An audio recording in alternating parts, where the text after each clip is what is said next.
Hi, we'll get started. Thanks for coming to the HRG Humanities Week series on research outreach. It's presented by the HRG, the Office of Research and Innovation Services, and the FAST Dean's Office and FAST Research at the University of Windsor. So we'll be offering a week-long series on engaging, translating, disseminating research. And today we're really excited to present Work with the Community featuring Dr. David Phipps and Gary Myers. So I'll get them to turn on their cameras and we'll introduce them and get started. So we have David on the top and Gary in the middle or on my screen. And so David Phipps is the administrative lead for all research programs at York University, and he's also the network director for Research Impact Canada. Gary is a PhD candidate in history at York University, and he has a background as a writer in community-based knowledge mobilization. So the schedule for today is that we're going to turn things over to them. They're going to do some more introductions. They're going to introduce you to the work that they're doing. Then I'm going to do a question and answer with them. And then after that, I'll open it up if there's any questions in the audience. We're also recording this, so the video will be available on YouTube. I have messages from people who will be missing this, or if you want to revisit some of the things that we talk about, we'll be sending you an email to follow up so that you can catch up on all of that. So I think this is going to be a great session. This is something that's really important for researchers to think about. It's important for funders. It's important for academia to be relevant in greater society. So this should be a really great session today. With that, I'd like to turn things over to Gary and David. Great. Thank you very much. Just checking, Kim, you can hear me? Yeah. Perfect. Thank you. And everybody can hear me okay? Perfect. Thanks for this invitation for the Humanities Research Group at the University of Windsor. It is my pleasure to be joining today. My name is David. My pronouns are he and him. And I was born to white parents in England, and we emigrated to these lands that some people call Canada when I was 2 years old.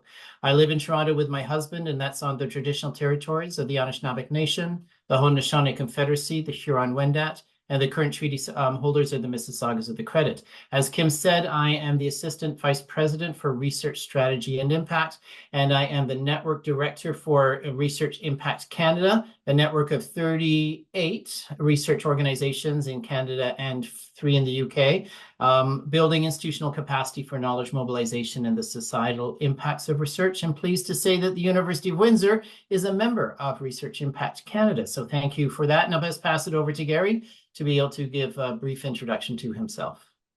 Thank you, David. As Kim mentioned and David mentioned, my name is Gary Myers. I'm a third-year PhD candidate in history at York University. I'm expecting to defend my thesis sometime in early 2025. My PhD dissertation is a history project, an oral history project, about gay nostalgia and the changing face of Toronto's Church Wellesley Village. And for those of you that may not be familiar with Toronto's Church Wellesley Village, it is the LGBTQ2+ village that has a long history. If you want to go to the next slide for the introduction, I can give you more information there. Actually, just before we do that, Gary, I wonder, Jade, we do have a poll for the Yes. participants. And Jade, I'm wondering if you could launch the poll just so we get a little bit of sense of who's in the room and your experience. So when you think about knowledge mobilization with communities and as it relates to your research, or if you're not a researcher, research that you're supporting, are you already doing it? Are you interested in it, but you're not convinced? Or are you skeptical? So if you could choose which one you think you are, we'll see what the polls are. And Jade, I can't see who's voting, but when people have voted, if you could share the results, that would be great. Let's give people a couple of more seconds of opportunity to vote. If I was voting, I would vote number 1. Oh, also, as people are thinking about it, Gary is quite modest. He did not say that he is the recipient of a Canada Graduate Scholarship funded by SSHRC. Thanks for that reminder, David. Jade, how are the results looking? Already doing it. 5 out of 5 who have responded. Excellent. There are 8 attendees, so 3 of you might have been modest or maybe wanted to say that you're skeptical, but this is great. If you're already doing it, then we can dive right in. What we're going to do, thank you, Jade, if you could unshare the poll. Thank you, and share the slides back again. I'm going to start out just with one slide, just to give us a little bit of a conceptual framework on knowledge mobilization and the societal impacts of research. And then I'll turn it over to Gary, who will illustrate this work with his own research. And then we're kind of going to come back, have a little chat, and then we'll open it up to some questions. So Gary, you're going to introduce your research after I talk, right? That's correct, yes. Excellent. Jade, the next slide, please. So this is the co-produced pathway to impact. It rises out of a very long ago engagement with SSHRC, who had asked me to help them think about evaluating their knowledge mobilization funding programs. This was back in 2013, way back when. And through a framework that we co-developed with SSHRC, we then created this conceptual framework that is co-produced. It is, first off, a pathway to impact, so how we think of getting from research to impact. It is also co-produced because there's a space on the top where academic researchers do their thing, and there's a space on the bottom where co-production partners, this could be someone from industry, from government, from local authorities, from a nonprofit, from a faith group, from an international partner. There's a space where they do their thing, but we can collaborate along as we go from research to impact. And the theory of change is that we do research. And so I want you to focus just on the words in the middle. We do research, and that research is disseminated in our academic journals and book chapters and creative outputs. But it can also be disseminated in formats that reach our co-production partners, maybe a parent manual, maybe an infographic, maybe an anime book. And so different forms of dissemination so that the community or co-production partner can take up that research, that's the uptake. And if they're going to evaluate that research evidence, if it's any good, they're going to use it, they're going to implement it into policies, practices, and services. And it's those policies, practices, and services that have an impact on the lives of your end users. So you'll see that everything has the potential to be co-produced, except the impact. Because I say to researchers, you don't make product, industry does. And you don't develop public policy, government does. And you don't deliver social services, community does. So if we want our research to have an impact, we do that by supporting collaboration throughout this cycle. And you can see under each of these buckets, there are indicators of benefits that can be accrued both to academics and co-production partners. And critically, as Gary's going to show, is underpinning all of this is engagement with the interested groups, with community organizations, with industry, with government, with people with lived and living experiences. And that we engage with interested groups to learn what is of value to them so we can help plan and co-produce research. But we also then feed that back to the interested groups because we want to avoid extractive practices where we go in and do research and take data away and we never return it. So we do want to always be informed by interested groups, but returning to interested groups. So I'm not going to pause for any questions right now. There's a lot of information, but we've published this in 2016. And Kim, if you remind me, I can send you the publication or the reference to the article which we published this in. I can't even remember which journal it was, but one of the community engagement journals. Gary, anything to add before we move on to your research? No, I think the idea that the co-produced pathway to impact is a valuable tool that can be used when you're engaging with interested groups. And just to let you know, when we get to the slide where I'm using this, implementing it in my own research, I actually do have the citation, so people will be able to see where it's from. Thanks for that, Gary. Jade, next slide for Gary, please. So a little bit more about my PhD dissertation. I have used a quote from one of the older gay gentlemen that I interviewed, who said, "I have a sense that gay is diluting significantly." And that was a real underpinning statement for the entire research because we're seeing a shift that is occurring within the gay community and gay neighborhoods that were specifically historically gay. There seems to be a shift towards a more fluid generation using the term queer. instead of gay. And so scholarly research is showing that this is referred to as a post-gay world. And I was exploring that through intergenerational transitions in Toronto's Church Wellesley Village, roughly from the period of 1973 to 2023. The important thing, David pointed out that I had received a Canada Graduate Scholarship. And I would say that one of the main reasons why I received it was because I implemented a community engagement strategy as part of the research. Historians are not known for using knowledge mobilization strategies, particularly when you're just doing a topic that might be of ancient history, perhaps, but it still can be very relevant to bring in a community engagement perspective.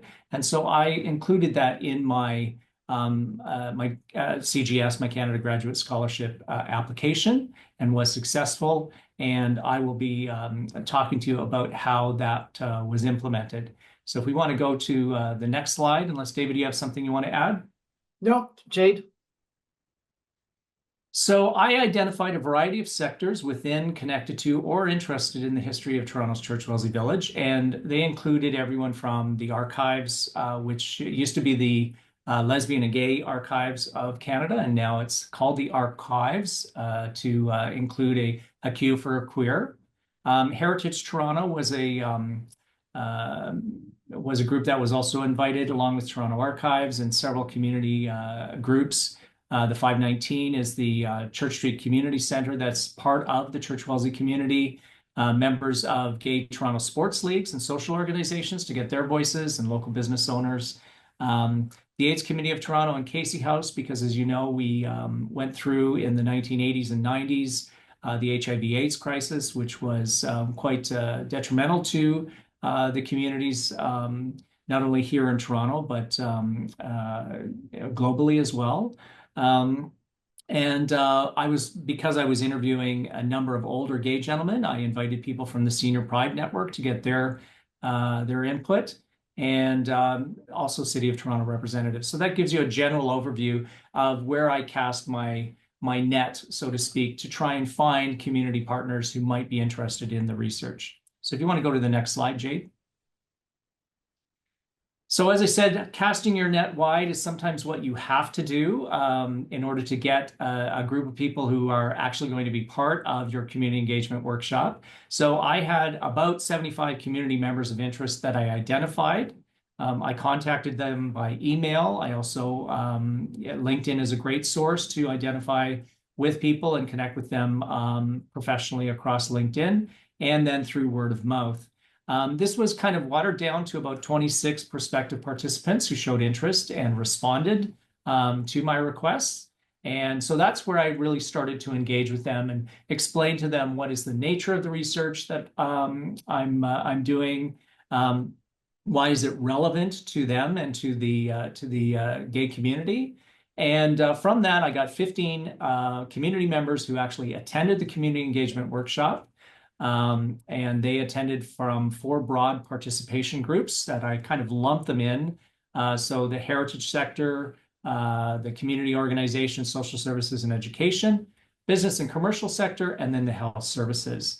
And I was very, very fortunate to have an amazing facilitator. And it's very important, if you're going to facilitate yourself, I would highly recommend that you do get someone who can facilitate on your behalf, because it gives you the opportunity to sit back, see what's actually happening and what kind of communication is occurring.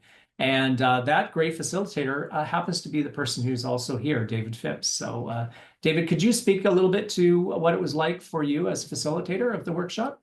Yeah, thanks very much. The facilitator's role really, yes, you might be at the front of the workshop, but you're really enabling everything that's around you. It's important that you have a facilitating role, not a directing role.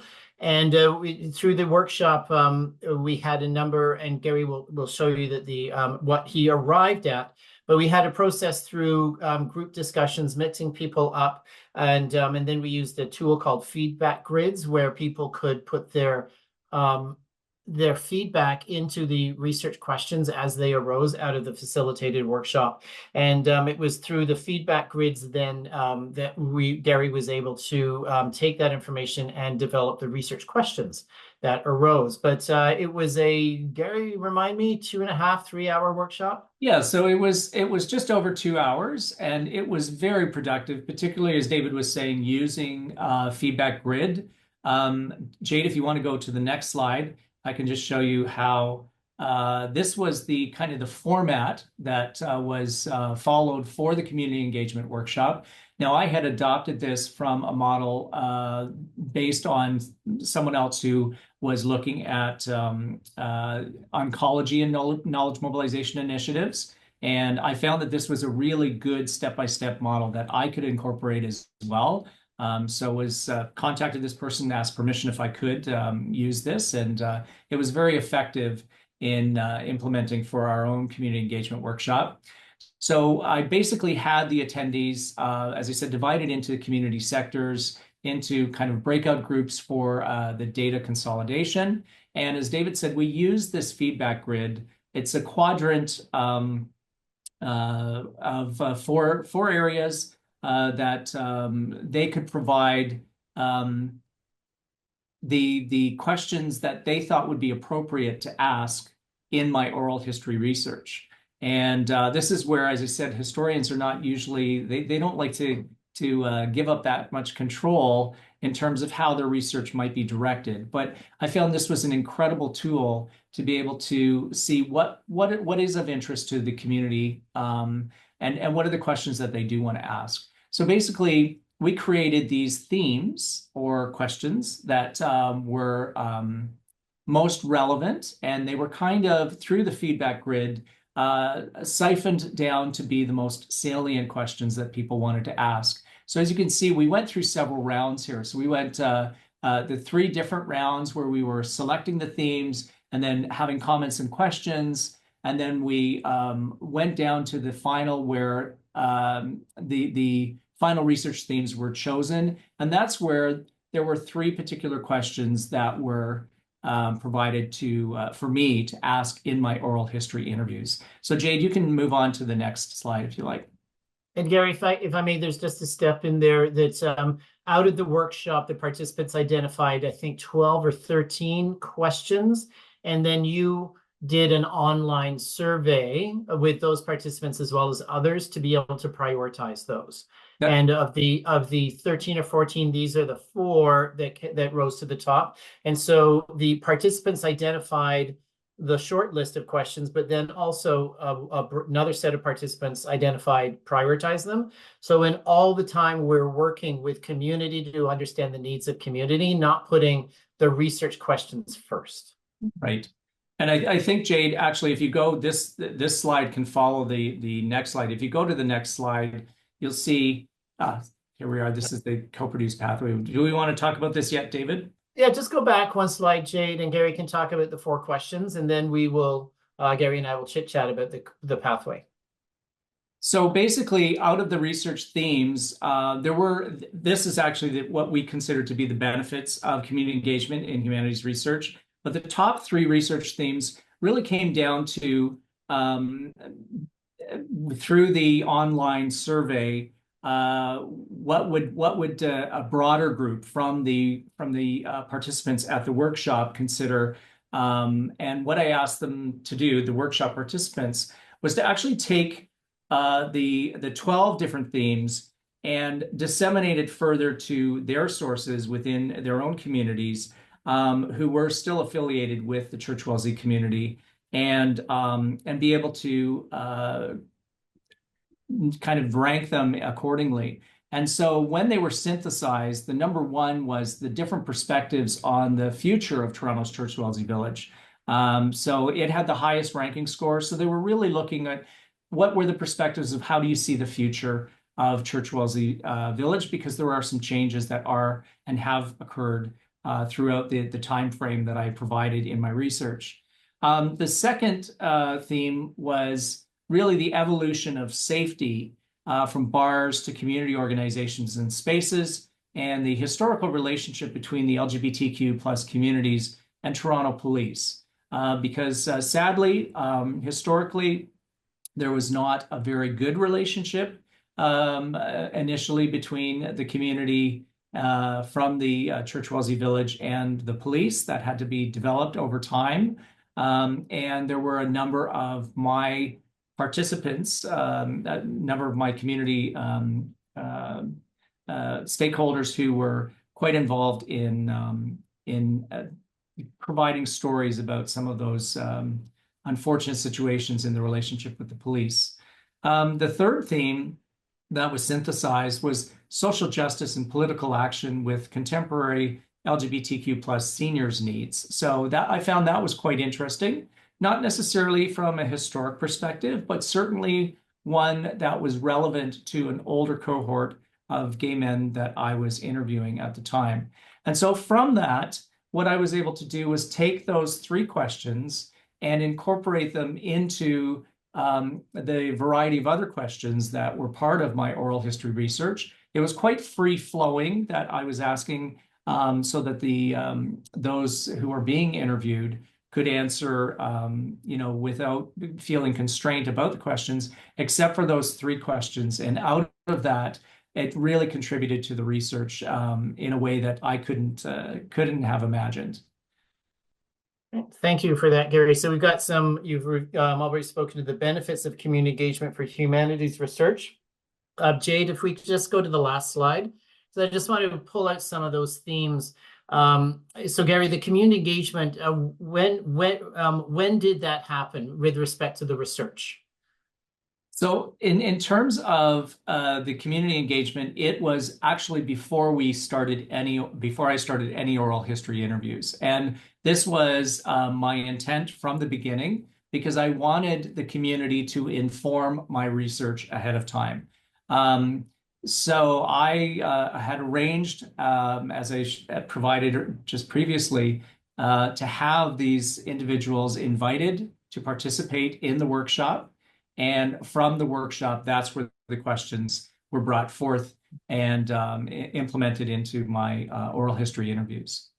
And am I correct in remembering that the Tri-Council Policy Statement on Research Involving Human Subjects excludes engagement with community to inform research? Because you're not doing research yet. You're working with community. So you didn't need to get ethics for the engagement, but you did need to get ethics for the subsequent research. Absolutely, absolutely. And that's a very good point, David. As we all know, if you're going to embark on any research project with human subjects, you do need to get ethics approval, particularly in the context of your university.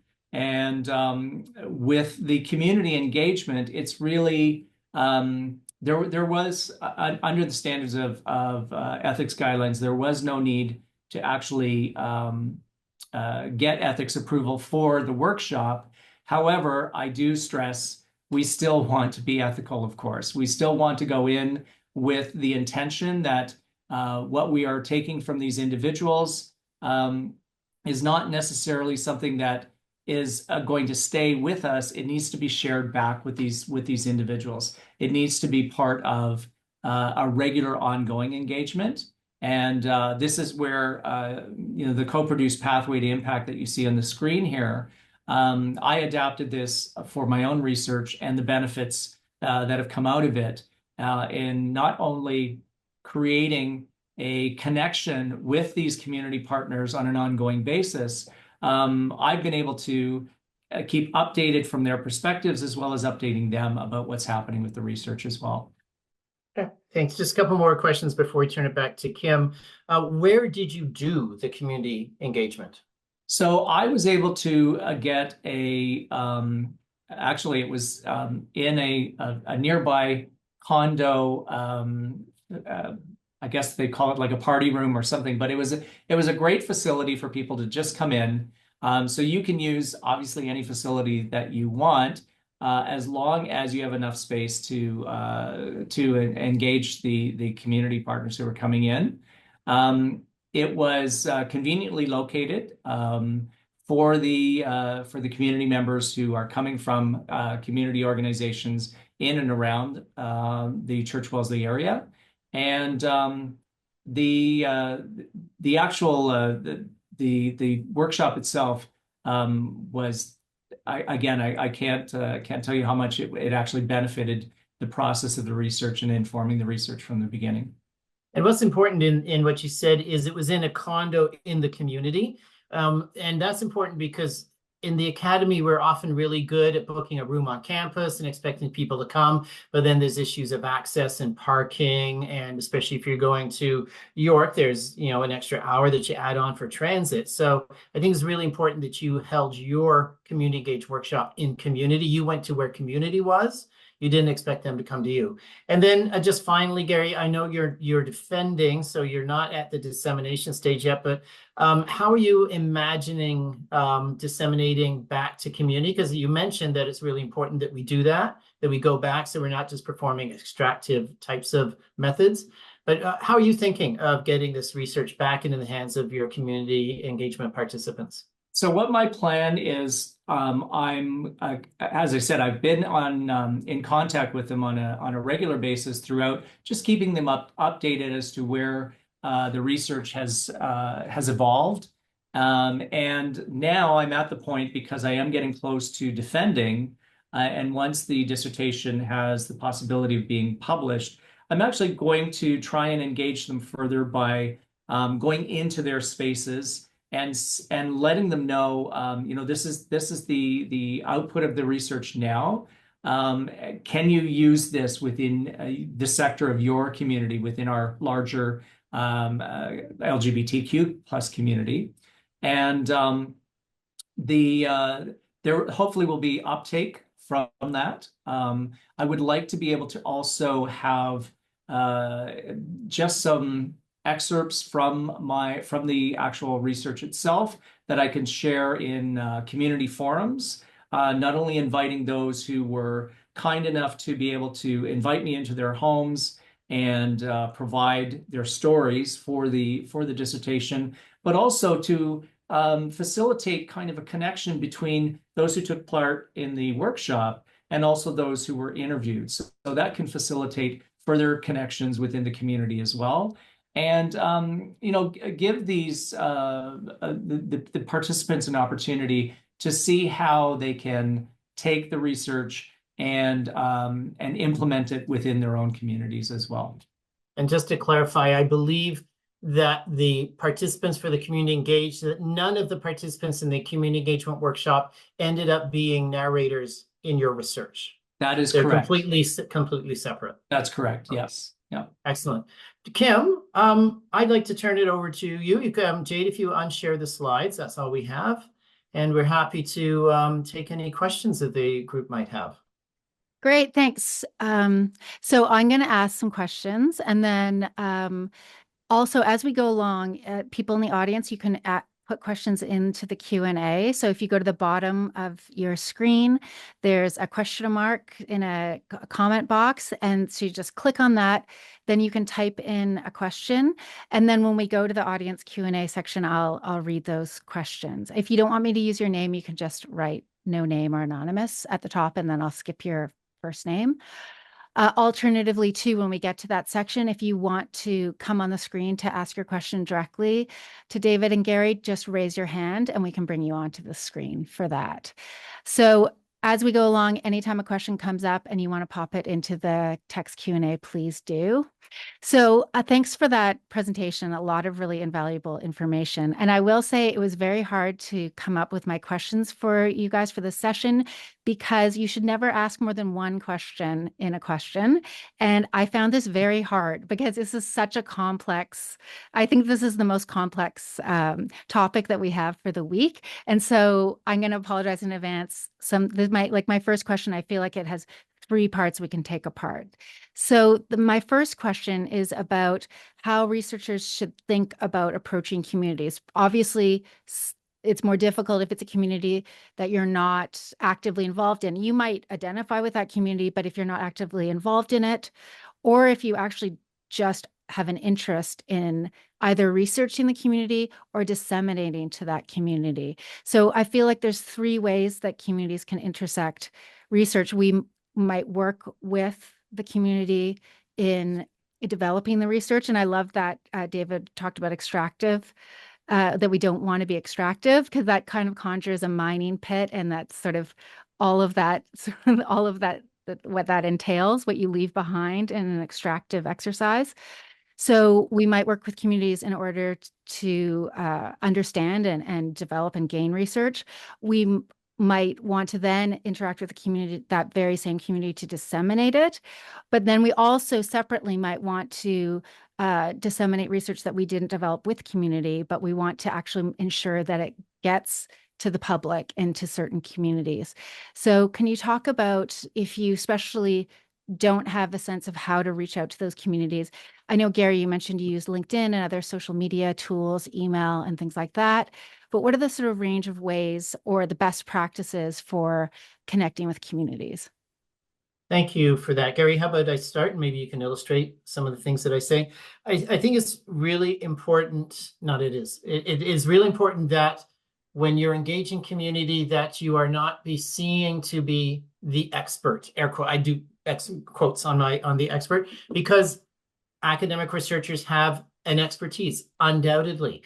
And yet, so does community, so do people with lived experience, so do policymakers. And it's recognizing the equivalency of different types of expertise. So number one, I think take some time as a researcher to think about what's the expertise you're seeking to engage with. So it's not that knowledge is supply and demand. The university has knowledge and the community doesn't. It's about finding the complementary expertise is. So one is a mindset. Becoming a mindset where you are open, where you are not expecting you're the only expert. Second is, so how do you actually do that? This is really important, especially so when engaging with Indigenous communities, is that the ideas need to come from the community. And so what Gary did is he illustrated how he went to community and asked what was important to them before he did the research, as opposed to a researcher coming and saying, here's my idea, and now let me use community to as data sources. So I think one is your mindset. Two is making sure going and being open. Now, Gary had a real advantage as a gay man himself, and he was interviewing older men, but he had some, I was to say, agency in the community. So there was a level of trust that was pre-existed when he was calling out to folks. If you don't have that agency, my suggestion is you find the connector. So in Toronto, Gary mentioned a number of these organizations, the 519 Community Center, the archives. There are, in his world, or as the subject of his research, there were organizations where he could go and discuss without necessarily having yet the engagement. He could find the people and then say, well, 519, who could you introduce me to? So if you don't have agency and establish that trust that way, then establishing trust with a trusted community organization. It might be United Way. If you're in a faith space, it might be your church or your mosque or your synagogue or your friend's church or mosque or synagogue, where you're looking, where you can get introductions. So I think it's your mindset. It's recognizing that the questions need to come from community, and then either activating your own agency or working with organizations that have agency within your communities of choice. Yeah, and Gary, anything to mention? If I can just add to that, I mean, it's so important to also think about your own connections. As David was saying, I mean, we have individuals who we may, peripherally know from certain communities. They talk about the 6 degrees of separation in the world. Well, we can draw on our contacts as well and say, hey, I'm going to be doing this research. Do you happen to know anyone who might be involved in this subject matter or something that, could be relevant? For me, because I have a connection with Heritage Toronto, they were not specifically LGBTQ oriented, but they had a vested interest in the Church Wellesley community because of the fact that Toronto, the Church Wellesley Village, is geographically located in Toronto. And so what I did was I turned to my contacts at Heritage Toronto, but I also as David mentioned, because I've been part of this community, I was with a gay curling league, and we would all get together, and so I talked to some of the people that I knew, and I said, "Hey, I'm doing this research. Do you happen to know people who would be interested in providing, their experiences, their input, to guide my direction, to guide my research direction?" And that was very effective. So I think that, don't underestimate your own contacts as well, and then that snowball effect where you can connect with others through that. If I could add one final thing, it's so important that you don't go into community and expect them to teach you. That you need to do your homework. You need to consult sources. And again, whatever community you're going into, do your homework before you pick up that phone, so that you are coming in not just I'm going to say it. We have legacies of trauma inflicted upon communities and through the academy. I'm not saying any particular academy, but there's a lot of distrust between community and the academy. So the more you can go in having demonstrated your own work to educate yourself, the I don't say the better chance, the more credibility you will bring with yourself. And I know, Kim, you've got other questions, but this is such an important question, that I can't emphasize enough that you have to be very transparent about your research objectives. And David, as the facilitator, will remember, and I'll just give this quickly, because my focus now of the research is on an older cohort of gay men. That wasn't to preclude that future research is going to involve others from the LGBTQ community and communities. We had one older gay man who was part of the workshop who was invited. And when I mentioned that my focus right now was going to be on older gay men, be prepared for some pushback as well. That's the other element. So you're engaging community, but you also have to be open to criticism from the community. And so this older gay man, who was very prominent historically in the community, said, "Well, why is it all about gay men? Why is it just about gay men, and particularly about gay white men?" And it's actually not, as the research has shown, but that was his viewpoint. And we had to be very open and welcoming to a different perspective. And then, of course, as the workshop progressed, he was beginning to understand what it was really all about. So be prepared for that as well. Yeah, this is really interesting. So I'm a documentary filmmaker, and when I teach students, I'll tell them you need to have a really solid plan before you go onto a film set. And even if you want to be seized by inspiration or you want to improvise some things, you have to have a plan, because if you don't, you're not going to have the mental capacity to seize those moments. And that's really what I'm thinking about when you talk about, doing your homework, having your research questions in hand, but having that flexibility where you're still very curious and very open, but you're not going in there empty-handed and expecting that they're going to give you your direction. But it's beautiful. It's a dance, right? Because it's not, I have these research objectives and I'm going to have cognitive bias so that I interpret everything you give me as is into what I want to do, but you're open to what their interests are, what they think will be useful to their community. So I think this is incredible feedback. The other thing is, I was wondering, when you made these connections, Gary, I know you got the SSHRC funding. So when did this happen in that process? I have a guess, but I'm wondering when you made these connections in relationship to the application and the award of the funding. So I actually applied for the CGS, obviously the year before, because there's the whole administrative process you have to go through. And then when that was approved, that was really for moving forward, so that I could actually have the workshop in place.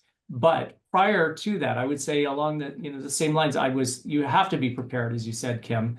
And I was already thinking about how I'd want the workshop to unfold, who would I be inviting, I started contacting people just to put it out there. So obviously don't leave it to the end until you've been successful in getting your award, because even though that was icing on the cake for me, it certainly helped me being able to do my research. Um, I wasn't relying on that. I knew that I wanted to go and do this oral history research project, but I wanted to implement an important community engagement perspective. And so I had reached out probably in tandem when I was thinking about applying as well, just so to see if there would be any interest. And David, did you have any thoughts on that as well? Just no, not really. I mean, Gary's case is not unique in that well, no, I'm going to say, well, amongst historians, perhaps he's unique in that his Yeah. Canada graduate scholarship was predicated on, it opened up with the community engagement proposal, then moved into the research proposal. Whereas many academics think of the research first and then the knowledge mobilization afterwards. And I think that made it quite compelling for as a CGS application, because it really it knowledge mobilization isn't, in CIHR words, end of grant. We do it after the research. It's, in CIHR words, integrated knowledge mobilization. It's integrated into the research planning, the research and the conduct of the research. And as we discussed also, the ethics, Gary dug quite deeply in with our ethics office at York, just to make sure that we were following the right rules. Okay, and I'm wondering if you have thoughts on either of you, different ways that we can engage research with communities and disseminate back to them. Dissemination. I got so many cool examples. Engagement, really, I think it's unique to each research project because the community is different, the subject matter is different, the language might be different, and so you're a filmmaker, so there might be different ways within a film process that there might be through ancient history or contemporary gay history, as Gary did. I would say, though, some ways of disseminating to community. Arts-based knowledge mobilization. I'm a big fan of it, but it's underexplored in my opinion. We had this, there's a couple of examples. There's a researcher in sociology at York University, and her SSHRC-funded research was looking at victimization of young LGBTQ people in public bathroom spaces, and looking at graffiti on the walls of bathrooms as mediators of either liberation or victimization. And so she did a lot of copying down graffiti in washrooms. And washrooms, sometimes people are victimized in washrooms, and other times that's their first sexual experience is in a washroom. So she called it, and so she did her papers, but she wrote a play called Queer Bathroom Stories. And the play was three androgynously presented actors, and not libretto, that's opera, but the text of the play came from the graffiti that was she had copied. So arts-based, using that was theater. There's examples. Well, this is very cool. There's a global competition called Dance Your PhD. And PhD candidates will choreograph and communicate their PhD according to dance. And so you can just Google Dance Your PhD and see what types of research are in there. So I would say there's the things, social media, infographics, sort of ways to think of dissemination. But what I loved about the theater was the researcher came out with the actors at the end and engaged in a dialogue with the audience. And so the audience came in and they learned about the research and they learned about the conclusions of the research through the play, but then the dialogue at the end really turned that into not just me disseminating it to you, but me hearing back from you as well. So I could go on, but big fan of arts-based knowledge mobilization. And I have to say, our Friday conversation is with Dr. Carlo Handy Charles, and he's a sociologist who has written a play, written a documentary film, and has just published a manga. So Friday will be the day for that. Excellent. Yeah. So when we're researchers approaching communities, what can you talk to me about the range through either through your work or through seeing the variety of work of other people? What is the range of benefits that a community can gain from being a part of research projects, either in the research gathering process or in the sharing of research? Right. So Gary, you had a slide on the benefits of community engagement for research. Do you have any thoughts on the question that Kim just asked, which is the community benefits of being involved in engagement with research? Yeah, I would say that, we all, within our own communities, we have a knowledge base that, provides us with a perspective on how we relate within our own communities. But sometimes different perspectives, as long as you are open to different perspectives, you get to increase your knowledge and understanding of issues that are affecting your community from those different perspectives. And by bringing individuals within the community or communities, and particularly when you're talking about LGBTQ plus communities, you also have this whole collective understanding of community as well, but you have very different perspectives. So I would say, providing this increased knowledge sharing that is occurring within the community really is a key benefit for those who are in the community, because oftentimes we can get stuck in our own ways of thinking. And this really provides an opportunity to see different perspectives. The other element that I'd say is it really provides an empowerment for those in the community as well. You're approaching them to invite them to give their input, their sense of direction that they want the research to go, or that they want the community to evolve into. And sometimes they may be very different perspectives that have to be grappled with within the community, but you're giving them that empowerment through the active participation to be able to share what they think as part of the decision-making process. And if I'll just build on that with an example is, as Gary did, he went to community and he asked what their needs were. So how can they benefit? They're not going to work with me as representing an academic institution because I want them to do my thing. It's about helping them do their thing. And I had a project with a community organization many years ago, and so we finished the project, and I was going to be writing it up, and I said to the community partner, "Would you like to be a co-author on this paper?" She said, "No, that's your thing." And I said, "What?" Because I thought, here we want to be authentic. We want to share throughout the research process, so we should share authorship of the paper. She said, "David, that's your thing. I've got my thing through the work. Thank you very much. I got my answers, but you go publish. That's your thing." Right. So it was just making sure that she got the answers she needed from the research questions. And then she didn't want to be part of, I've published with other community members who want to publish. She didn't want to, and that's okay. But it became her decision. And have you found, I don't know if this is like old school or if it's still around, but have you to come across other scholars that sort of turn their nose up at working with community because they consider that a populist or sort of, I don't know, just the different ways I'm sure they could characterize that it's not really top level academic work? Have you come across those attitudes? Yeah, I won't let Gary answer this because Well, I'll has. just answer very quickly that we're very fortunate in history that we have public history. It's already been established. Public history. Now, unlike a community engagement, you bring the research back to the community for them to be part of it. So that's the big differential between public history and doing a community engagement workshop before the history research.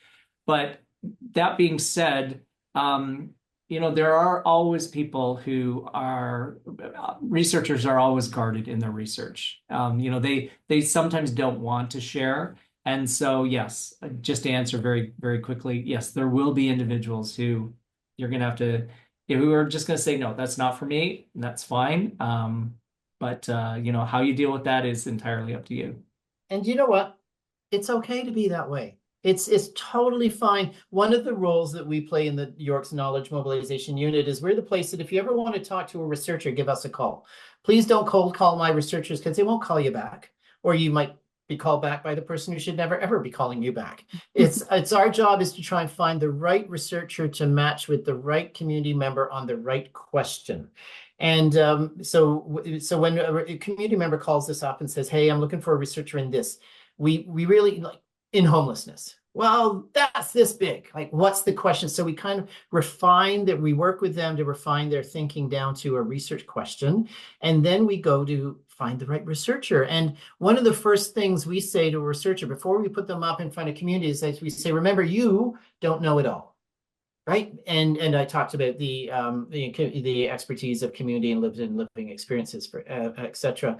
And if they are oriented to wanting to be the expert in the room, we don't put them forward as a candidate for a potential research match. We have 1,600-ish full-time faculty members at York University, and the Knowledge Mobilization Unit works with maybe 160 a year. Right. The other, do the math, 1,440 are doing great research. That's fantastic, right? Not everything must be mobilized. Not everything needs to be pointed towards community benefit. We still want researchers publishing their papers and writing their books and doing their creative outputs. We celebrate that, and that's core to the university. But we create this facilitated space where that opportunity to engage with community in an authentic fashion, and so we have seen lots of those other ones type Kim, but I say that's okay because they're doing good scholarship anyway. Yeah, I think it's okay obviously for people to work in the fields they want, but I think as long as they're not telling other people not to do certain things. Yes, And absolutely. it's kind of this is still a part of this ivory tower kind of question in a way. But have you found, we know that we're sort of living in a time, this is probably to do with a lot of different social, cultural, global factors and our technologies. But we're in a time where there's a lot of suspicion and frustration towards institutions, including academia. And so can either of you speak to having a sense that by engaging the community in research, you're actually maybe producing positive effects beyond your research and actually making the community feel more comfortable and like easing some of these political tensions that I think we can all sense have sort of emerged over the last 10 years. Well, I know that David has always said, these relationships between academia and community are like a good relationship, like a good marriage. It's really, you've got to be able to provide the right supports in order to make it be sustained. And so you have to keep involved with the community members that you're engaging. That is so important. And, to keep them, particularly through my research, it was a step-by-step process so that when I was reaching particular benchmarks, when I was, even halfway through my interviews, I would let my community workshop participants know that, hey, here's where I'm at in the research. When it was completed, I'd say, what are your thoughts on, is this the direction that you were looking for? So I think that's very important. It's the constant engagement over a period of time to sustain that relationship. Because otherwise, as David pointed out at the beginning, you're just extracting from them, and ethically that's not right, and just from a relationship perspective, that's not right. Kim, I would really hope that these side benefits are happening where the institution of the academy is evolving its social contract. I would hope that's the case, but I'm not certain it is. There's some metaphors. I mean, the ivory tower metaphor is true. If you think about the traditional Oxford or Cambridge colleges, which are those squares with a door, with a gate, is that gate meant to keep the community out or to keep the academics in? Right. So it very much created the separation between academy and community, which we are trying to, I wouldn't say it's an artificial separation because it's been there, but we are through these types of efforts and others at the academy trying to be more relevant and a better partner in research. But, the community's been burned for decades. Mm. centuries for Indigenous communities, right? And so we've got really deep relations with some of our local communities around York University, and yet we still get called out for being an ivory tower, right? And so we're making genuine efforts, and we've got wonderful community relationships. But the academy is on a is on a learning curve for this work, and I think we've still got some ways to go. But through the work that you're doing with the Humanities Research Group and holding these sessions, and the work that we're doing in knowledge mobilization at York and Research Impact Canada, we're part of the very small part. We've got a research part. We see through in experiential education. We see that community is able to inform what happens in some classrooms. For example, through residence life and student life, there's engagement. We've got a community engagement, community of practice at York University. And it's not just folks like me being knowledge brokers. We've got the libraries, we've got the athletic facilities, we've even got the like campus security. Not to be bad, but how do we make our facilities open and accessible to our local community members? So I think the attempt to be better engaged, better community citizens is a campus-wide opportunity. It's not just in research. Great. And I'm thinking also about what Gary was saying about the sort of the frictions that can develop. You have to be aware, obviously, as opposed to maybe looking at data, text-based data, or being in the archive. If you're going out into the community, it's pretty much a kind of, I'm assuming, a given that there's going to be there's going to be friction, there's going to be conflict that you're not going to get with a book or something like that. So could you just speak to what are the biggest sort of risks and rewards for researchers that are going out to community? Oh, wow. So biggest risk, biggest rewards. We've kind of talked about that. Gary had that on a slide, the benefits for Hmm. community engagement. Risks would be, of course, for the university would be reputational.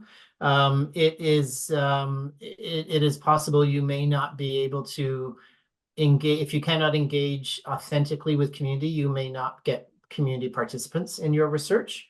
So there might be a barrier to actually conducting the research. And I think some of these the risks also, there's an increasing expectation in federal and provincial grant applications. There's going to be some form of knowledge mobilization strategy. And so I think if we're not able to do this work well, it might actually put some of our funded research programs at risk. But I would say that what Gary had mentioned through my involvement as the facilitator in his workshop is it's kind of like learning to swim. You don't read a book and just go do it, right? So you actually take a lesson. So through Research Impact Canada, the University of Windsor has access to a program we run every summer called Mobilize You. So that is a national program, which is an 8-module program for knowledge mobilization. So you can learn about it. You can have a lifeguard. I was Gary's lifeguard in his community engagement workshop. So there are professionals that are emerging at our institutions to be able to help researchers and students do this work. And so you can learn about it. You can have a lifeguard, and it's like learning to swim. You just got to get in the pool, but you do it safely. You do it with people, so you can wear water wings and reduce your risk of harm. And I think through educating yourself, through having the right mindset, through having the right supports from your institution, you reduce the risk of those potential harms to yourself, but also to your community as well. And I would also say, as you say, dive into the pool, get into the pool. The rewards are, and throughout, I had to, sometimes take off my history researcher hat just to go for a coffee and just to have a conversation and get their world experiences, get their perspectives, and talk about something beyond the research to establish a relationship as well. And that, for some people, if they're not very social, that's not a really comfortable thing to do. And Kim, as you said, be prepared. Sometimes you're going to get pushback from people who maybe they don't want to, connect with you in that particular, casual environment, and that's perfectly fine as well. But when you do connect with individuals, as I have with some, that's a great reward. But one of the risks is, I'd say the downside is it's time intensive. So Mhm. you have to be able to know that these relationships with community are not going to form overnight over one workshop, over even a follow-up workshop. You've got to be able to keep that connection sustained, as you would in any relationship. It's very important to keep that sustained. And as in other relationships, sometimes you've got friends for a reason, friends for a season, friends for life. You may connect with people, casually every 3 months. You may connect with people casually, every 6 months. But as long as you're trying to maintain that kind of connection, but be prepared that it is time intensive. Absolutely. So we've got a couple of great questions in the Q&A, so I'm going to ask some of them. So Fritha says, thank you for the wonderful presentation and discussion. David, could you say more about this comment? So you said researchers don't develop products, industry does, researchers don't develop policy, government does. A lot of knowledge and mobilization initiatives seem to blur these boundaries. So I guess her question is if you can kind of extrapolate on that comment. Yeah, thanks for that comment. It's you're absolutely right. That knowledge mobilization does blur those boundaries. In traditional old school academia, the academics kind of sits apart from community and observes community, measures community, does research on community. Excuse me. And that creates that very that siloed space between research and community. And what knowledge mobilization seeks to do is create shared spaces. And it might be a shared space of knowledge transfer where I have something and I give it to you, a space of knowledge translation where I've got something and I adapt it to a format that is more accessible to you. It might be a space of knowledge exchange where you and I are giving each other stuff, but we're not working together, or as we've talked about, co-production.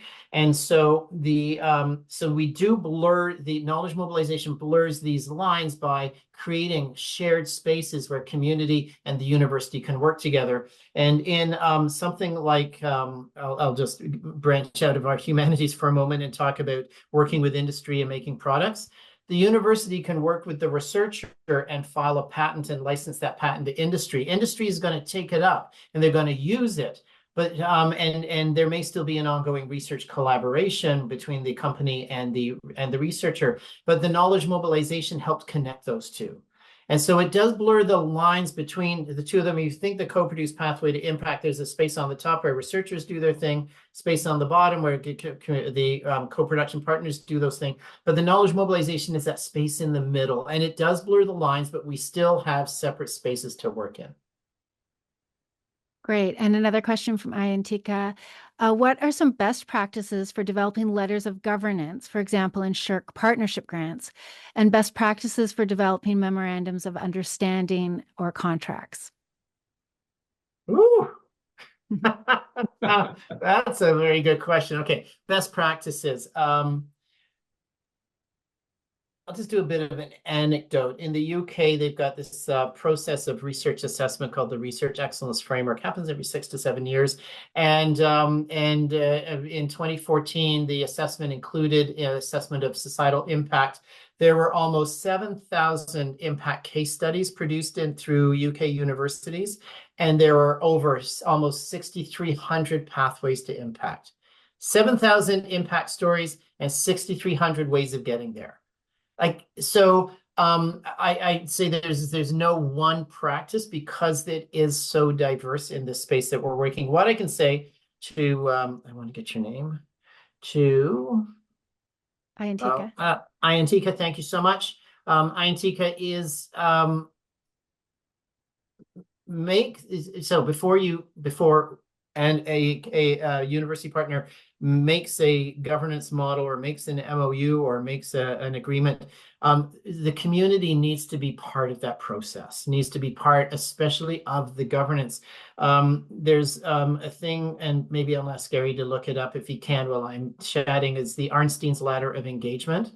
Gary, if you could Google the original Shelley Arnstein paper from 1969, and it says as you move from the bottom of the ladder, which is tokenistic engagement, through to partnered engagement, through up to citizen-led engagement, that I would say the only, with the diversity that we have, the only best practice I would talk about is make sure that your engagement is authentic and that you give community the opportunity to have a decision-making voice.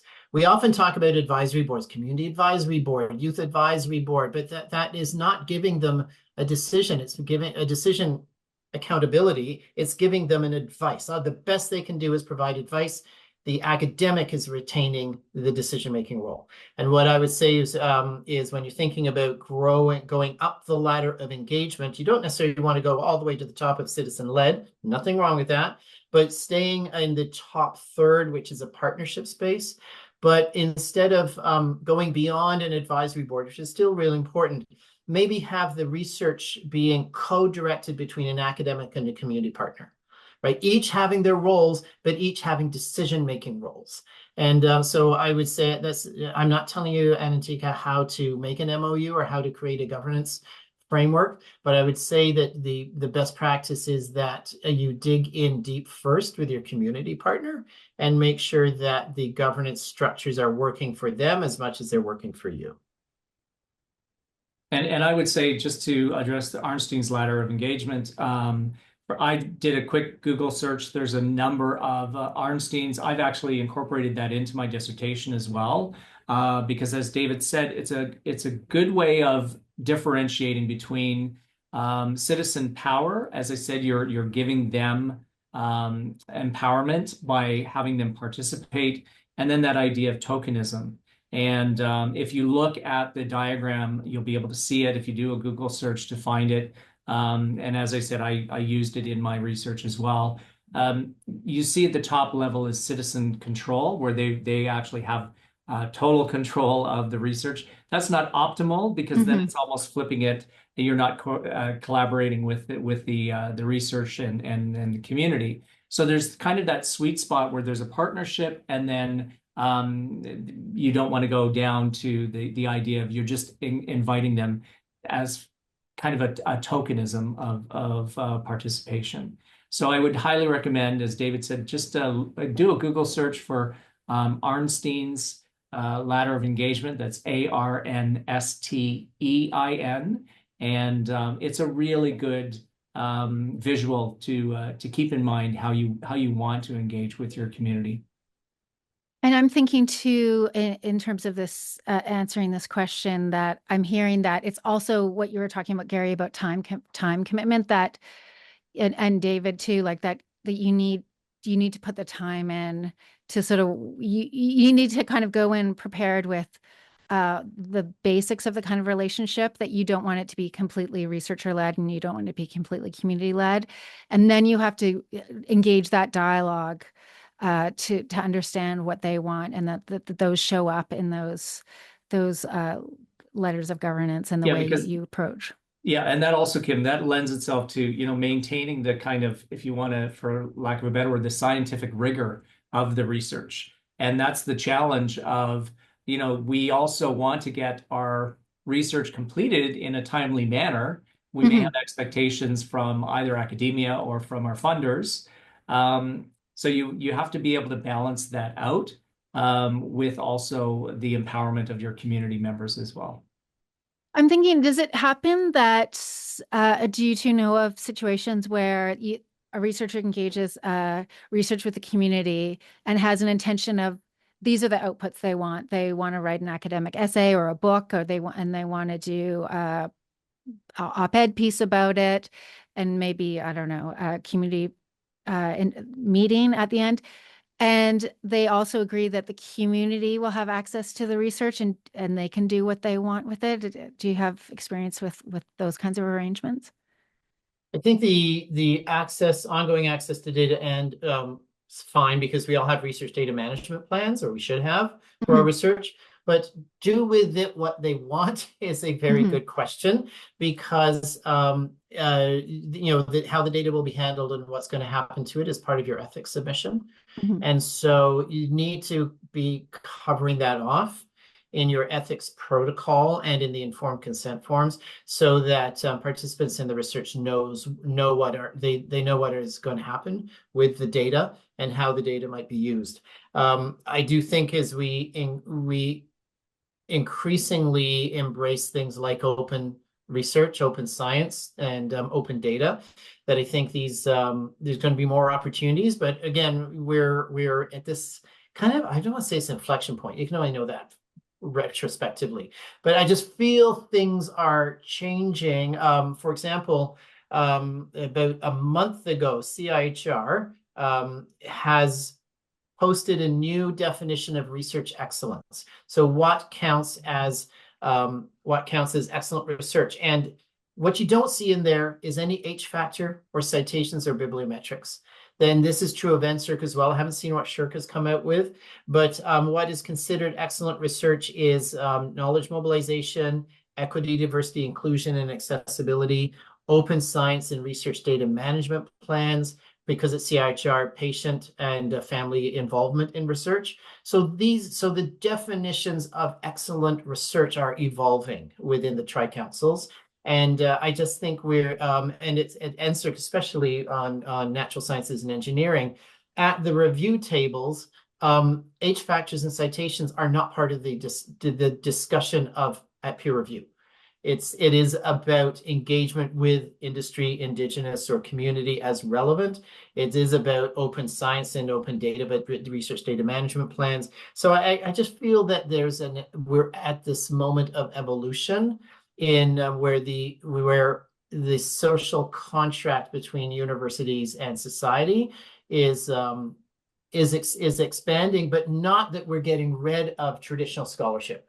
Don't want to get rid of that, but how is it complemented with other forms of scholarship? And I think, Kim, to address your concerns about, what they're going to do, the potential of what they could do with the research that may not be ethical. I mean, that is something that all researchers have to grapple with when they're going through an ethics protocol that forms the research. And sadly, we live in a world where through social media, we see dissemination of confidential information. People, are getting things posted online that they're not necessarily happy about. That is the risk, unfortunately, that, we can only do so much to take us to the point of following ethics guidelines. And then if you provide, as the co-produced pathway to impact that we talked about earlier shows, there is that opportunity to actually go and take up the research. How they use it is hopefully going to be as ethical, and maintaining that relationship as well. Hopefully, creates the type of quality relationship that they won't use it for harm. Great. All right, so we don't have any other questions. So I think this has been a really interesting conversation, and we can wrap things up there. Before we go, and there's been so much information here, and again, we will post this to the HRG YouTube channel so people can revisit it. We'll also circulate some of the articles and other references that have been brought up in the session. But in closing, I was just wondering if you two could tell us how we can learn more about Research Impact Canada or keep track of your project, Gary. What are ways that we can find out more about the kinds of things you presented today? Oh, cool. So Research Impact Canada, our website is researchimpact.ca. And we have the part on the top menu bar, we've got our resources sheet. So you can look at what resources we have there. University of Windsor is a member, and I think the head of your research office is Heather Pratt, I believe. Yep. So she would be someone who can connect you to Research Impact Canada resources. Her first call might be to me, and I'd be more than happy to work with Heather and any of the Windsor researchers and students and partners to be able to connect them to the Research Impact Canada services and tools that we have freely available on our website. And I would just invite anybody who's interested to either ask more questions, or if they wanted to learn more about the research and what will happen after I defend my dissertation, feel free to shoot me an email. My email address is J, which is Joseph is actually my first name. I go by Gary. So the letter J, Gary with one R. So J, Gary dot Myers, Myers, @gmail.com. Great. Well, thanks so much for your generosity in sharing all this information. It's made me think of a lot of things, and it's knowing these different ways, these different pathways of creating research allows us to be more creative and find new knowledge. And so this has been really, really helpful. So thank you both for your time, and thanks to everybody for coming out to the session. And thank you, Great. Thanks, Kim. Kim. Have a Thank Good great luck you. with the week. rest of the week. Thanks.